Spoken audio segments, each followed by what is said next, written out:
ਅਫਸਾਨਾ ਅਤੇ ਆਮਿਰ ਦੀ ਸ਼ਾਦੀ ਦਾ ਫੈਸਲਾ ਹੋ ਗਿਆ। ਅਫਸਾਨਾ ਨੂੰ ਇੱਕ ਅਲੱਗ ਕਮਰੇ ਵਿੱਚ ਬਿਠਾ ਦਿੱਤਾ ਗਿਆ। ਕਿਸੇ ਨੇ ਆ ਕੇ ਉਸਦਾ ਹਾਲ ਨਹੀਂ ਪੁੱਛਿਆ। ਉਹ ਆਪਣੇ ਨਿਕਾਹ ਦਾ ਫੈਸਲਾ ਸਜ਼ਾਏ ਮੌਤ ਵਾਂਗ ਚੁੱਪਚਾਪ ਸੁਣਦੀ ਰਹੀ। ਕਿਸੇ ਸਮਾਨ ਵਾਂਗ ਉਹ ਸੁਹੈਲ ਦੀ ਹਵੇਲੀ ਵਿੱਚੋਂ ਆਮਿਰ ਦੀ ਹਵੇਲੀ ਵਿੱਚ ਆ ਗਈ।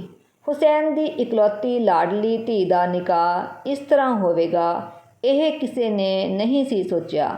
ਉਹ ਕਿਸੇ ਮੁਰਦੇ ਵਾਂਗ ਬਿਸਤਰ 'ਤੇ ਪਈ ਸੀ। ਆਪਣੇ ਨਾਲ ਹੋਏ ਹਾਦਸੇ ਨੇ ਉਸਨੂੰ ਸੁੰਨ ਕਰ ਦਿੱਤਾ ਸੀ। ਆਮਿਰ ਕਮਰੇ ਵਿੱਚ ਆ ਗਿਆ ਅਤੇ ਜਦੋਂ ਉਸਨੇ ਅਫਸਾਨਾ ਦੇ ਚਿਹਰੇ ਤੋਂ ਨਕਾਬ ਚੁੱਕਿਆ ਤਾਂ ਉਹ ਦੰਗ ਰਹਿ ਗਿਆ। ਅਫਸਾਨਾ ਨੇ ਆਮਿਰ ਵੱਲ ਵੇਖਿਆ। ਸਾਂਵਲਾ ਰੰਗ, ਭੱਦਾ ਚਿਹਰਾ ਤੇ ਸਫੇਦ ਵਾਲ। ਕਿੱਥੇ ਖੂਬਸੂਰਤ ਮਹਿਬੂਬ ਸੁਹੈਲ, ਕਿੱਥੇ ਇਹ ਬਦਸ਼ਕਲ ਸ਼ੌਹਰ ਆਮਿਰ।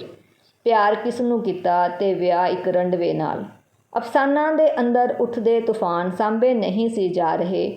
ਆਮਿਰ ਉਸਦੇ ਖੂਬਸੂਰਤ ਅੰਗਾਂ ਨਾਲ ਖੇਡ ਰਿਹਾ ਸੀ ਤੇ ਉਹ ਬੇਜਾਨ ਪਈ ਸੀ। ਪਰ ਜਦੋਂ ਆਮਿਰ ਨੇ ਉਸਦੇ ਰੇਸ਼ਮੀ ਗਰਾਰੇ ਨੂੰ ਹੱਥ ਪਾਇਆ ਤਾਂ ਜਿਵੇਂ ਅਫਸਾਨਾ ਨੂੰ ਕਰੰਟ ਲੱਗਾ।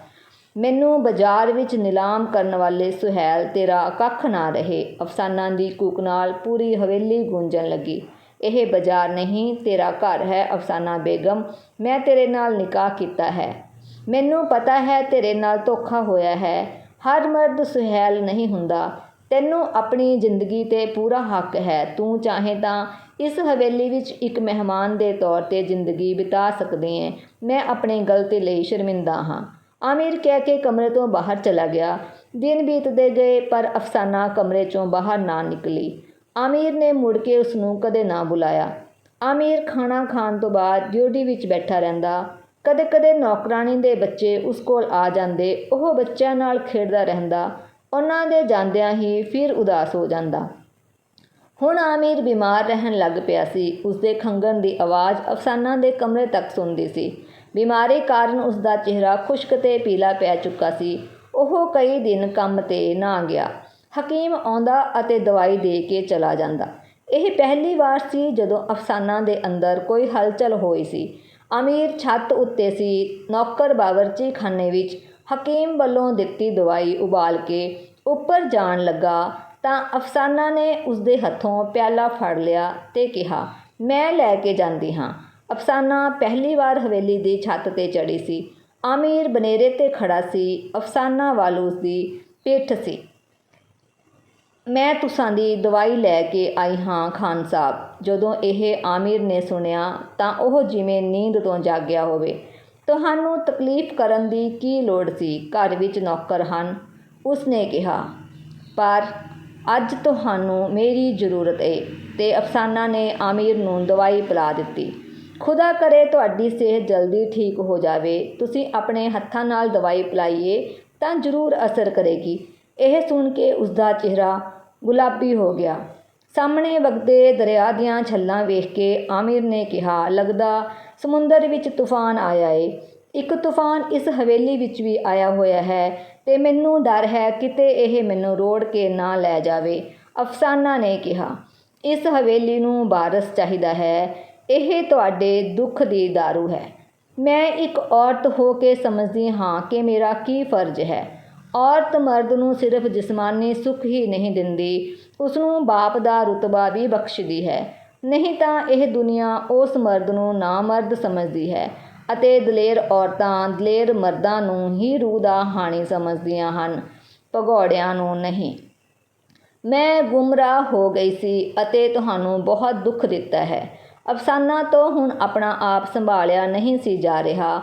ਇੱਕ ਬਦਸੂਰਤ ਆਦਮੀ ਦੇ ਪਿਆਰ ਸਾਹਮਣੇ ਉਸਦਾ ਵਜੂਦ ਪਿਘਲ ਗਿਆ ਸੀ ਤੇ ਉਹ ਆਮਿਰ ਦੀਆਂ ਬਾਹਾਂ ਵਿੱਚ ਚਲੇ ਗਈ। ਦੋਨਾਂ ਦੇ ਜਿਸਮਾਂ ਦੇ ਵਿਚਕਾਰਲਾ ਫਾਸਲਾ ਖਤਮ ਹੋ ਗਿਆ ਸੀ। ਦੋਨੋਂ ਇੱਕ ਦੂਜੇ ਨੂੰ ਲਿਪਟੇ ਪੌੜੀਆਂ ਉਤਰਦੇ ਹੋਏ ਆਪਣੇ ਕਮਰੇ ਵਿੱਚ ਚਲੇ ਗਏ। ਹਵੇਲੀ ਵਿੱਚ ਫੇਰ ਤੋਂ ਬਹਾਰ ਆ ਗਈ। ਅਫਸਾਨਾ ਦੇ 3 ਬੱਚੇ ਪੈਦਾ ਹੋਏ, 2 ਬੇਟੀਆਂ, 1 ਬੇਟਾ ਫਾਰੂਕ। ਅਫਸਾਨਾ ਹੁਣ ਮੁਕੰਮਲ ਔਰਤ ਬਣ ਗਈ ਸੀ। ਸਮੇਂ ਦੇ ਨਾਲ ਲੜਕੀਆਂ ਜਵਾਨ ਹੁੰਦਿਆਂ ਉਹ ਵਿਆਹ ਕੇ ਆਪਣੇ ਘਰੇ ਚਲੇ ਗਈਆਂ। ਫਾਰੂਕ ਹਾਲੇ ਪੜ੍ਹਦਾ ਹੀ ਸੀ ਕਿ ਆਮਿਰ ਅੱਲਾ ਨੂੰ ਪਿਆਰਾ ਹੋ ਗਿਆ। ਪਰ ਉਹ ਆਪਣੇ ਬੇਟੇ, ਹਵੇਲੀ ਅਤੇ ਜਾਇਦਾਦ ਲਈ ਆਪਣੇ ਆਪ ਨੂੰ ਸੰਭਾਲਿਆ। ਫਾਰੂਕ ਉਚੇਰੀ ਪੜ੍ਹਾਈ ਲਈ ਇਸਲਾਮਾਬਾਦ ਚਲਾ ਗਿਆ। ਅਫਸਾਨਾ ਇੱਕੋ ਹੀ ਆਸ ਵਿੱਚ ਜੀ ਰਹੀ ਸੀ ਕਿ ਉਹ ਆਪਣੇ ਬੇਟੇ ਦੀ ਸ਼ਾਦੀ ਕਰੇਗੀ ਅਤੇ ਸੁੰਨੀ ਹਵੇਲੀ ਮੁੜ ਆਬਾਦ ਹੋ ਜਾਏਗੀ। ਪਰ ਫਾਰੂਕ ਪੜ੍ਹਾਈ ਕਰਨ ਗਿਆ, ਆਪਣੀ ਜ਼ਿੰਦਗੀ ਦਾ ਫੈਸਲਾ ਵੀ ਕਰ ਆਇਆ ਸੀ। ਸੁਹੇਲ ਦੀ ਧੀ ਨਾਲ ਉਸਨੂੰ ਇਸ਼ਕ ਹੋ ਗਿਆ ਸੀ, ਜੋ ਉਸ ਦੇ ਨਾਲ ਹੀ ਪੜ੍ਹਦੀ ਸੀ। ਅਫਸਾਨਾ ਨੂੰ ਪਤਾ ਲੱਗਾ ਤਾਂ ਜਿਵੇਂ ਉਸ ਉੱਤੇ ਅਸਮਾਨੀ ਬਿਜਲੀ ਗਿਰ ਗਈ, ਜਿਵੇਂ 30 ਸਾਲ ਪਹਿਲਾਂ ਗੁਜ਼ਰਿਆ ਹਾਦਸਾ ਦੁਬਾਰਾ ਉਸ ਦੇ ਸਾਹਮਣੇ ਆ ਗਿਆ ਹੋਵੇ। ਅਫਸਾਨਾ ਨੂੰ ਸਮਝ ਨਹੀਂ ਸੀ ਆ ਰਹੀ ਕਿ ਉਹ ਆਪਣੇ ਜਵਾਨ ਪੁੱਤਰ ਨੂੰ ਕਿਵੇਂ ਰੋਕੇ। ਉਸਨੇ ਕਿਹਾ, ਤੇਰੇ ਅੱਬਾ ਨੂੰ ਬਹੁਤ ਦੁੱਖ ਹੋਣਾ ਸੀ ਕਿ ਤੂੰ ਕਿਸ ਕਾਰਨਾਮੇ ਨੂੰ ਅੰਜਾਮ ਦੇਣ ਜਾ ਰਿਹਾ ਹੈ।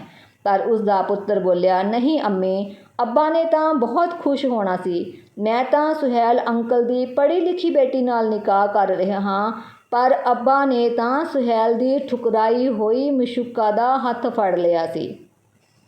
ਅਫਸਾਨਾ ਨੂੰ ਲੱਗਿਆ ਜਿਵੇਂ ਕਿਸੇ ਨੇ ਉਸਦੇ ਸੀਨੇ ਵਿੱਚ ਤੀਰ ਖੁਬੋ ਦਿੱਤਾ ਹੋਵੇ। ਮੁੜ ਕੇ ਮਾਂ ਪੁੱਤ ਵਿੱਚ ਕਦੇ ਗੱਲ ਨਹੀਂ ਹੋਈ। ਉਸਨੇ ਆਪਣੀ ਮਾਂ ਦੀਆਂ ਭਾਵਨਾਵਾਂ ਨੂੰ ਕਤਲ ਕਰਕੇ ਉਸੇ ਸੁਹੇਲ ਦੀ ਹਵੇਲੀ ਵਿੱਚ ਨਿਕਾਹ ਕਰਾਇਆ, ਜਿੱਥੇ ਕਦੇ ਅਫਸਾਨਾ ਨੂੰ ਬੇਆਬਰੂ ਕਰਕੇ ਕੱਢਿਆ ਸੀ। ਅਫਸਾਨਾ ਪੁੱਤਰ ਦੇ ਨਿਕਾਹ ਵਿੱਚ ਸ਼ਾਮਿਲ ਨਾ ਹੋਈ।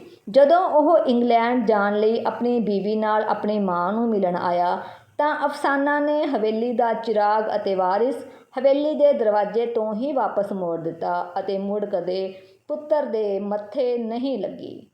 ਉਹ ਇੱਕ ਦਰਿਆ ਵਾਂਗ ਹੋ ਗਈ ਸੀ, ਜਿਸ ਵਿੱਚੋਂ ਤੂਫਾਨ ਲੰਘਦੇ ਸੀ ਪਰ ਕੰਢੇ ਨਹੀਂ ਸੀ ਹਿੱਲਦੇ। ਉਹ ਹਵੇਲੀ ਵਾਂਗ ਮਜ਼ਬੂਤ ਬਣ ਗਈ ਸੀ। ਧੰਨਵਾਦ।